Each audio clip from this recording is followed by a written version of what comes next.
So it's completely different, right, Trav? I mean, 100%. So it changed 6 times from when we started it. Yeah. So we sat down after work every night and would sit down and say, all right, what do we need to do? We had no cash at the time. So it was, how do we get some money to do our first flip? And we were like, I guess we can do this thing called wholesaling. And we listened to some people that were doing a couple wholesales, and we did. So when we started our business, we did one wholesale, and I don't know, after we've probably ended up doing over 200 at this point. Nice. But the first few were really tough. We were finding deals on MLS because I had a real estate agent access through the MLS. So we were making a bunch of offers, and we found a deal and got it under contract. And then we were like, we didn't have a buyer's list. So how do I find a buyer? And, we really struggled through the first deal, but we did it.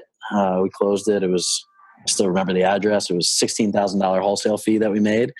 And, and we were like, hey, this works. And so that business plan till now has evolved drastically, because the plan was to wholesale a bunch of deals. And then after we wholesaled a bunch of deals, we flipped one house. And after we flipped one house, we said, well, the margins are better here. Let's see how many more houses we could flip.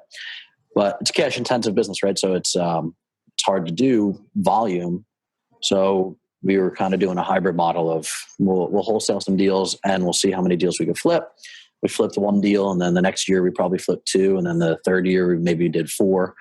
And that brings us to today. So now the business plan is personnel and systems, and just very different, because, like I said, we first started by building ourselves a job, not a company. Yeah. And now it's more on, okay, so how do you replicate the systems that we have in place? How do you replicate the personnel that you have in place? And how do you expand so you can get to that next level, for whatever it wants to be. So, we started and we were like, let's wholesale and flip. And now it's let's flip and take that capital and get into larger multifamily long-term holds.